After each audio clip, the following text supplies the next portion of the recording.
Blood of Jesus Christ.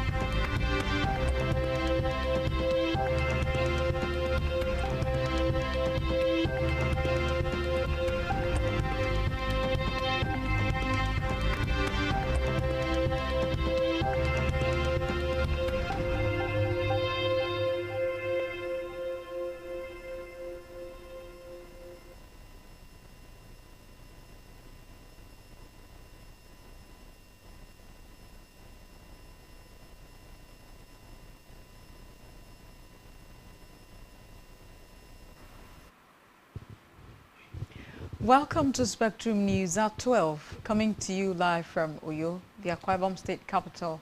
My name is Ofonono Joseph. Let's take a look at the top stories.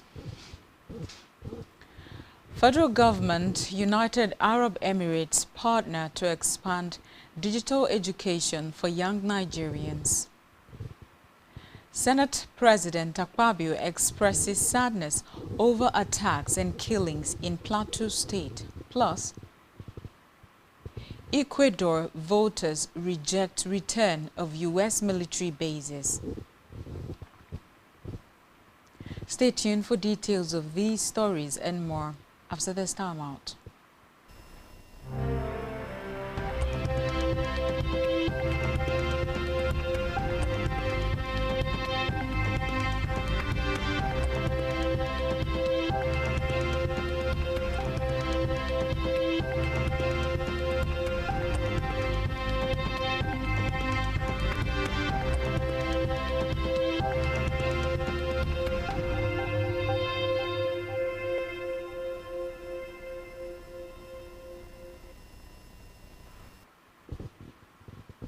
Good afternoon. Thank you for joining us on the news at 12. We begin this afternoon from the national scene, where the federal government has signed a Memorandum of Understanding MOU with the United Arab Emirates UAE Digital School to expand access to digital education and practical skill development for millions of young Nigerians. The agreement was signed by the Minister of Youth Development, Ayodele Olawande, and the school, led by Dr. Walid Al-Ali, under the Mohammed bin Rashid Al Maktoum Global Initiatives, MBRGI. According to a statement by the ministry, the partnership signed in Dubai marked a major milestone in Nigeria's commitment to preparing its youth for active participation in the global digital economy. The development followed an earlier engagement held in July 2025 with key UAE government officials and development partners.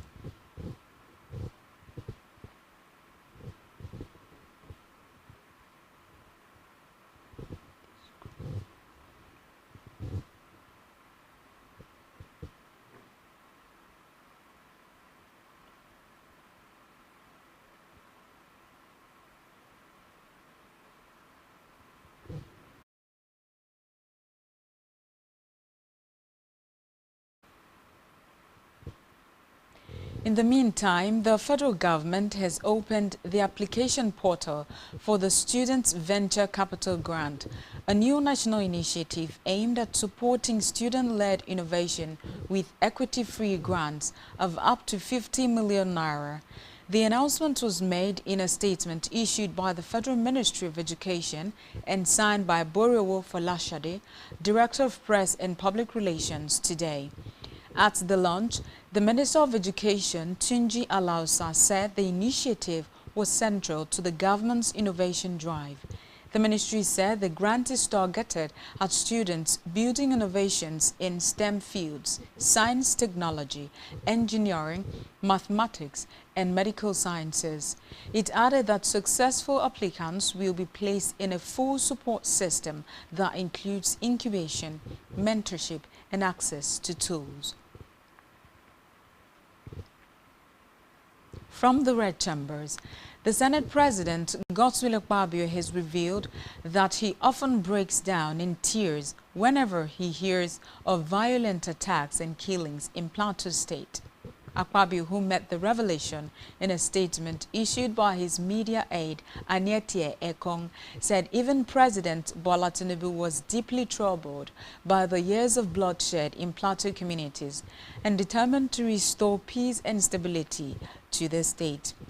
He stressed that Tinubu is truly worried that a state that was a model of peace and cordial existence has now become an epicenter of violence, bloodshed, persistent killings, and widespread destruction, warning that the cycle of violence had gone on for too long and must stop by all means.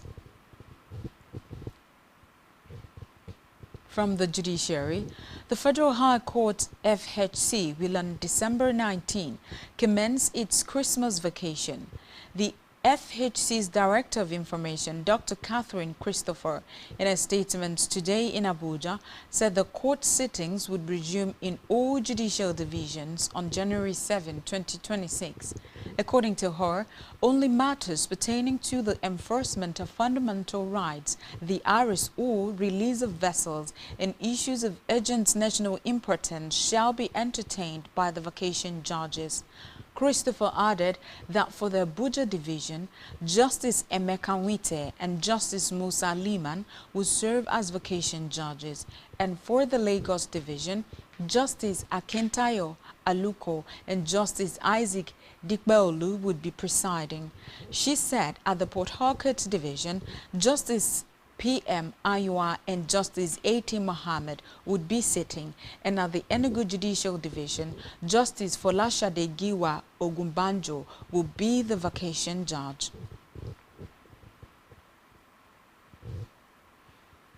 On electoral matters, the Independent National Electoral Commission (INEC) has released the new voter registration figures totaling 2.3 million registrations nationwide, showing wide variation across the states, with Osun topping the list. INEC described the update as part of its ongoing effort to maintain transparency in the continuous voter registration process, stating that the figures represent completed online and physical registration for week 12. According to the Commission, Osun posted the highest total with 185,089 completed registrations, followed by Imo with 143,386. Kano recorded 132,290, while Akwa Ibom 65,446 and Oyo 64,561. In a separate development, factional National Secretary of the People's Democratic Party (PDP) Samuel Anyanwu has dismissed his expulsion from the party, describing the recently concluded National Convention in Ibadan, Oyo State, as a jamboree. Anyanwu spoke in a live broadcast after the PDP announced his expulsion alongside other party chieftains. He argued that the exercise was fundamentally flawed, claiming that many states were not represented. Anyanwu further noted that previous congresses had not been formally communicated to the Independent National Electoral Commission. In another development, the National Youth Service Corps (NYSC) has released the deployment details for its 2025 Batch C prospective corps members. The scheme announced this today via its official X handle, confirming that call-up letters are now available. It added that some prospective corps members posted to Lagos have been assigned to undergo their orientation in Ekiti, Kwara, Ondo, Ogun, and Osun camps, while corps members deployed to the Federal Capital Territory will undergo their orientation in Kaduna, Niger, and Nasarawa camps. This development aligns with an earlier report in which the NYSC stated that camp capacity constraints across the 36 states and the FCT mean that only about 40% of registered prospective corps members can be accommodated for the upcoming orientation program. The scheme also issued a travel advisory stressing that prospective corps members are advised not to travel at night to the orientation camp. It further reminded prospective corps members to print and sign all required documents ahead of camp, noting that the forms must be submitted during registration at the orientation camp. Now to Africa, where a bridge collapsed at a cobalt mine in the Southeast Democratic Republic of Congo, reportedly killing at least 32 wildcat miners. According to reports, the bridge came down onto a flooded zone at the mine in Lualaba province. Meanwhile, the provincial interior minister, Roy Kwamba Mayonde, told newsmen that 32 bodies had been recovered and more were being searched for. He further alleged that despite a formal ban on access to the site because of heavy rain and the risk of a landslide, wildcat miners forced their way into the quarry, resulting in the collapse. Still in Africa, the UN Human Rights Council has ordered investigators to probe alleged atrocities in Sudan's El Fasher and to seek to identify perpetrators so they can be brought to justice. The decision came at the end of a special session called to address the situation in El Fasher amid mounting warnings of crimes against humanity and the risk of genocide. Meanwhile, the Deputy Executive Director of the World Food Programme, WFP, Carl Scow, expressed outrage over the terrible atrocities that recently took place in the city of El Fasher in Sudan's Darfur region. Scow said the incident should have been prevented, adding that international community need to step up efforts to prevent these catastrophes from happening elsewhere. On the foreign scene, Ecuadorian voters have roundly rejected the return of U.S. military bases to the country in a referendum, a major political blow to Trump-friendly President Daniel Noboa. Reports say with 3/4 of the vote counted, about 60% of Ecuadorians had voted no to lifting a long-standing ban on foreign bases. The rejection effectively blocks the U.S. military from returning to an air base at Manta on the Pacific coast, once a hub for Washington's anti-drug operations. The vote came against the backdrop of a U.S. military airstrikes against alleged drug smuggling boats in the Caribbean and Pacific, a divisive policy which Noboa has backed. Still on the foreign scene, U.S. State Department has said that Cartel de los Soles, a group the U.S. alleges is led by Venezuelan President Nicolas Maduro, will be designated a terrorist organization. U.S. Secretary of State Marco Rubio issued a statement announcing that the U.S. intends to consider the group a foreign terrorist organization, FTO, from November 24.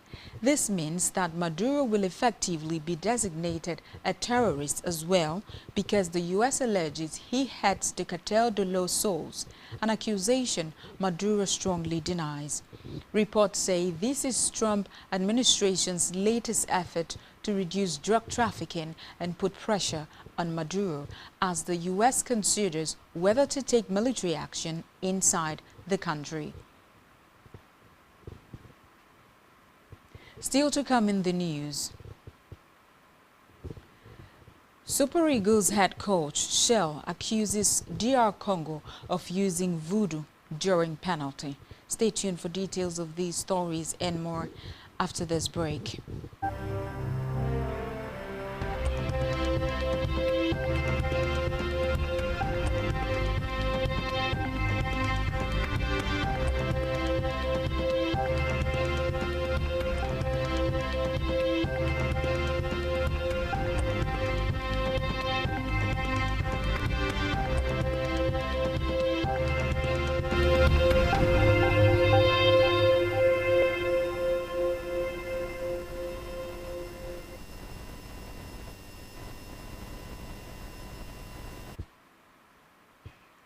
Welcome back. Glad to know that you're still tuned into the news on Spectrum Television.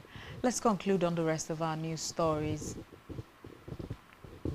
On our business news, the executive chairman of the Federal Inland Revenue Service, FIRS, Dr. Zach Adedeji, says President Bola Tinubu's bold tax reform initiatives remain central to Nigeria's long-term strategy for economic resilience. A statement from the service stated that Adedeji made this known during the maiden edition of the Distinguished Lecture Series at the University of Ilesha, Osun State.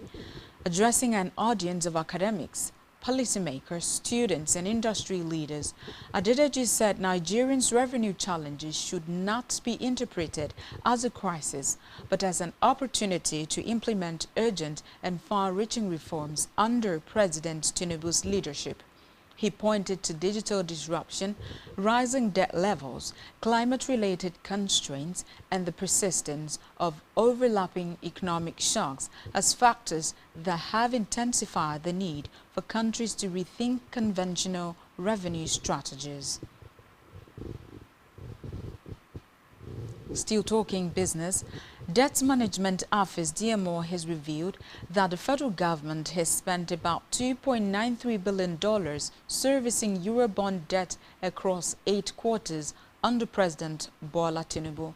According to an analysis of external debt service, the data covering Q3 2023 to Q2 2022 show that Eurobond obligations alone accounted for 31.5% of Nigeria's total external debt service of $9.32 billion over the 2 years.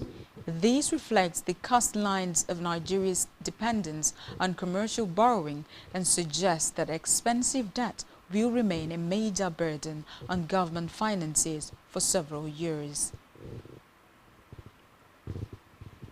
Moving now to health news, operatives of the National Drug Law Enforcement Agency (NDLEA) have intercepted 396,000 capsules of tramadol at the Aliyu Mustafa International Airport, Yola. The latest seizure comes less than a week after the agency recovered over 171,000 capsules of tramadol during separate operations in Niger, Benue, and Taraba states.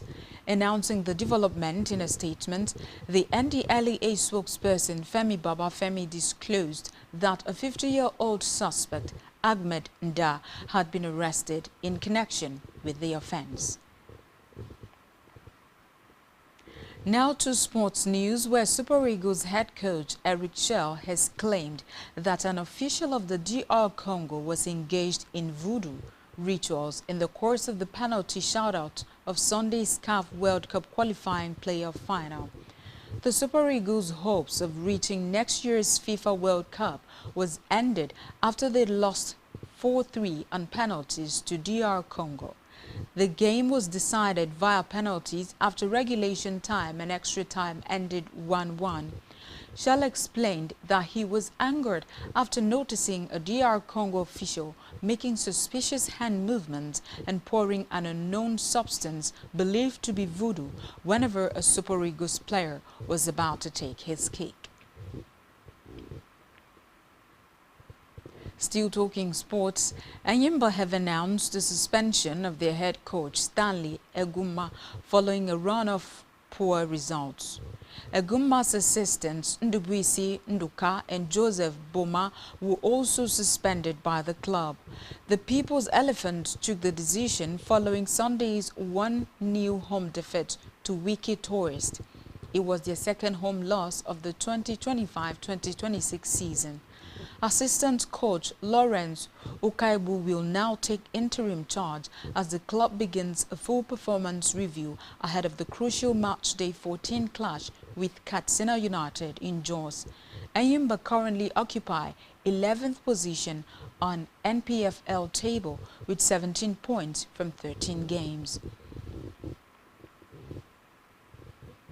On our entertainment news, American rapper Onika Marajay Petty, popularly known as Nicki Minaj, is scheduled to speak at a United Nations event in New York on Tuesday, where she is expected to address reported jihadist attacks on Christians in Nigeria. Minaj will appear alongside the United States Ambassador to the UN, Michael Wards, and Alex Bruesewitz, an advisor to U.S. President Donald Trump and the convener of the event.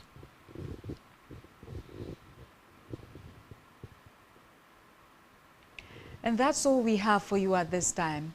Do well to follow us on all our social media handles and subscribe to our YouTube channel, all of which you can find on our website, spectrumtvlive.ng. You have been watching Spectrum News at 12. My name is Ofonono Joseph. Good afternoon.